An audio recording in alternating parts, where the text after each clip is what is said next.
ভারতের জাতীয় পতাকা বিশ্বের সবচেয়ে বড় গণতন্ত্রের পরিচয়, ব্রিটিশ বিরোধী আন্দোলনের প্রতীক।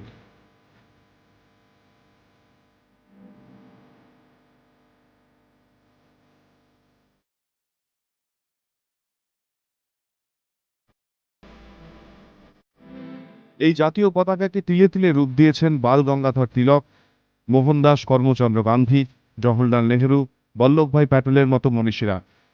তবে এর জন্য বহু বছর লেগেছে। 90 বছর ধরে বারবার পরিবর্তনের পর বর্তমান রূপ পেয়েছে জাতীয় পতাকা। কিন্তু আজকের জাতীয় পতাকার যে রূপ, সেই চেহারায় পৌঁছতে কতটা পথ পেরোতে হয়েছে? কেন ঝান্ডার প্রয়োজন হলো ভারতবাসীর? কোন মন্ত্রে উজ্জীবিত হওয়ার জন্য? জাতীয় পতাকার সূচনার ইতিহাসের দিকে তাকালে পৌঁছে যেতে হবে মেরঠে। সেটা 1857 সাল। মেরঠের মাটি কেঁপে উঠেছে সিপাহী বিদ্রোহের ঝড়ে। সেই সময় বিদ্রোহী সিপাহীরা প্রথম মনে করেছিলেন ইংরেজের বিরুদ্ধে লড়ার জন্য তাদের একটা ঝান্ডা প্রয়োজন, পতাকা। যে পতাকার নিচে সব সম্প্রদায়, সব জাতির ভারতবাসী ঐক্যবদ্ধভাবে লড়াই করতে পারবে। সেই থেকেই জাতীয় পতাকার প্রয়োজন উপলব্ধি। 1904 সাল প্রথম পতাকার নকশা তৈরি করেন স্বামী বিবেকানন্দের আদর্শে অনুপ্রাণিত ভগিনী নিবেদিতা। বুদ্ধ গয়ায় ভগিনী নিবেদিতা দেখেছিলেন বজ্রচিহ্ন। তিনি যে জাতীয় পতাকা তৈরি করেন তার মাঝে সেই বজ্র। লাল রঙের পতাকায় বাংলা অক্ষরে লেখা বন্দে মাতরম।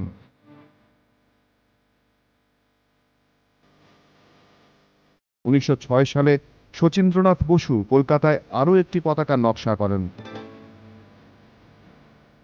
সেই পতাকার উপরে গেরুয়া, মাঝে হলুদ, তার উপর নীলে লেখা বন্দে মাতরম, আর একেবারে নিচে সবুজ।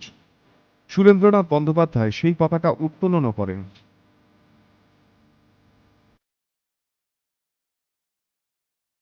এরপর 1907 সাল পুনেতে আরও একটি পতাকার নকশা তৈরি করেন ভিখাজি কামা। তাতে ছিল 8টি পদ্মফুল। সেই 8টি পদ্মফুল ছিল 8 প্রান্তের প্রতীক।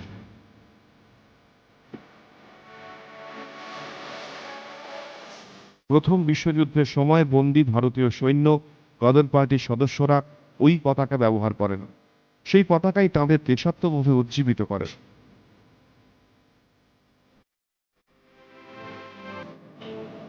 1916 ফের পরিবর্তন হলো পতাকার নকশায়। বাল গঙ্গাধর তিলক, অ্যানি বেসান্ত, মোহাম্মদ আলী জিন্নার সঙ্গে বসে যে পতাকা তৈরি করেন, আগের সমস্ত পতাকার থেকে তা আলাদা। সেই পতাকার এক কোণে ব্রিটিশ পতাকাও ছোট করে আঁকা ছিল। কিন্তু পতাকার এত রূপ পরিবর্তনের পরেও সন্তুষ্ট হতে পারছিলেন না কংগ্রেসের নেতৃবৃন্দ। গোটা দেশের ঐক্যবদ্ধ রূপ ফুটিয়ে তুলতে পারে, মানুষকে পতাকার নিচে জড়ো করতে পারে, আবার ভারতের ভাবাদর্শ তুলে ধরতে পারে, এমন পতাকা তাঁরা তখনও পাননি।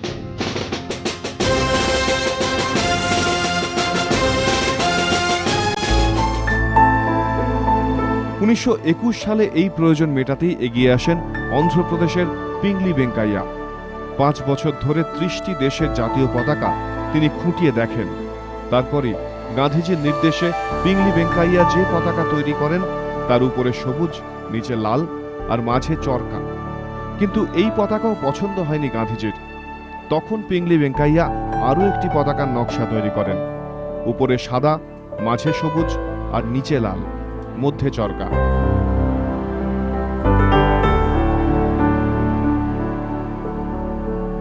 এরপর 1931 সালে কংগ্রেস এক কমিটির উপর দায়িত্ব দেয় পতাকার নকশা তৈরি করার। সেই কমিটিতে ছিলেন নেহেরু, প্যাটেল, আজাদের মতো নেতারা। কংগ্রেসের করাচি অধিবেশনে পিংলি ভেঙ্কাইয়া পতাকার নতুন একটি নকশা দেন। সেই পতাকার উপরে গেরুয়া, সাহস আর শৌর্যের প্রতীক, মাঝে সাদা, শান্তির প্রতীক, আর নিচে সবুজ, সমৃদ্ধির প্রতীক। মাঝে সাদা অংশে নীল রঙে আঁকা চরকা, সেই চরকা বিকাশের প্রতীক। ये था कांग्रेस का झंडा और उसके बीच में होता था चरखा। तो यही झंडा था जिसके ऊपर आज़ादी की लड़ाई लड़ी गई, जो लोग मारे गए, शहीद हुए, इशफाकुल्लाह वगैरह, भगत सिंह, दूसरे तीसरे, वो सब तिरंगा झंडा के तहत उन्होंने अपनी कुर्बानियां दी। এই পতাকাই তারপর থেকে ব্রিটিশ বিরোধী সংগ্রামের মূল প্রতীক চিহ্ন হয়ে দাঁড়ায়।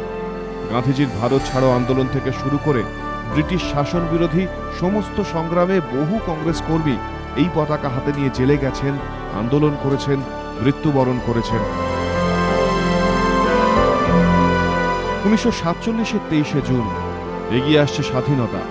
কংগ্রেস নেতৃত্ব অনুভব করেন এবার জাতীয় পতাকা প্রয়োজন, যে পতাকা হয়ে উঠবে স্বাধীন ভারতের রাষ্ট্রীয় প্রতীক। রাজেন্দ্র প্রসাদ, আবুল কালাম আজাদদের নিয়ে গঠিত হল সংবিধান সভার অ্যাডহক কমিটি। সেই কমিটি একটি নকশা প্রস্তুত করে। 1947-এর 14 জুলাই নকশায় পরিবর্তনের পর পতাকা চূড়ান্ত রূপ পায়। সেই পতাকার উপরে গেরুয়া, মাঝে সাদা আর নিচে সবুজ, মধ্যে সাদা অংশে চরকার জায়গায় অশোক চক্র। কংগ্রেসের পতাকা থেকে জাতীয় পতাকাকে আলাদা করাই এই পরিবর্তনের উদ্দেশ্য ছিল। 1947-এর 22শে জুলাই নেহেরু জাতীয় পতাকার এই চূড়ান্ত রূপের প্রস্তাব দেন। সেই প্রস্তাব গৃহীতও হয়।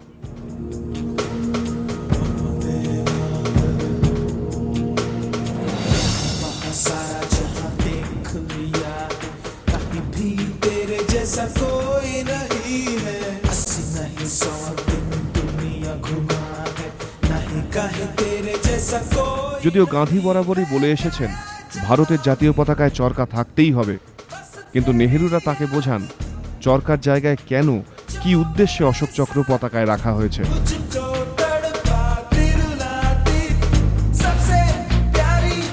देखिए, अगर किसी भी झंडे में, किसी भी ध्वज में जिसको आप स्वीकार करते हो, अगर मेरे चरखे का प्रतीक नहीं होगा तो मैं उसको कभी सल्यूट नहीं करूँगा। जब भी फहराया जाएगा मैं सल्यूट नहीं करूँगा। तो उन्होंने उनको मनाया कि चरखा ही माना जाएगा, उसी का प्रतीक है, आप मान जाइए, इसमें क्या दिक्कत है।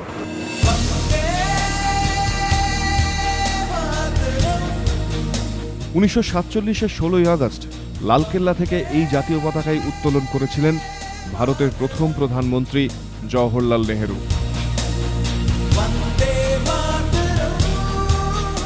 নেহেরু সে সময় বলেছিলেন নেতাজির স্বপ্ন ছিল লালকেল্লা থেকে একদিন ভারতের তিরঙ্গা ঝান্ডা উড়বে।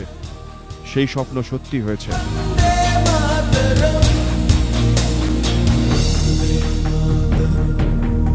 Will India attain her freedom? Inqilab Zindabad. এত রক্ত, শ্রম, স্বপ্নের মূল্যে অর্জিত যে স্বাধীনতার প্রতীক জাতীয় পতাকা, তার মর্যাদা রক্ষায় বিশেষ যত্নবান ভারত সরকার। কর্ণাটকের হুগলিতে কর্ণাটক খাদি গ্রামোদ্যোগের তত্ত্বাবধানে তৈরি হয় জাতীয় পতাকা। গান্ধীজি যেভাবে পতাকা বানাতেন সেই পদ্ধতি মেনেই সুতি বা সিল্কের জাতীয় পতাকা হাতে তৈরি করা হয়। সমস্ত নিয়ম রীতি মানা হচ্ছে কিনা তা বারে বারে পরীক্ষা করে দেখা হয়। নিয়ম হলো 1 বর্গফুট তিরঙ্গার ওজন হতে হবে 205 গ্রাম। প্রথমে সাদা কাপড়ে তৈরি হয় এই জাতীয় পতাকা, তারপর তার রং করা হয়।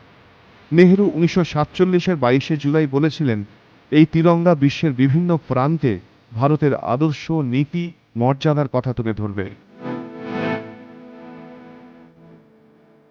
দীর্ঘ এতগুলো বছর পেরিয়ে এসে স্বাধীনতার রূপকারদের সেই স্বপ্ন আজ সত্যি সার্থক।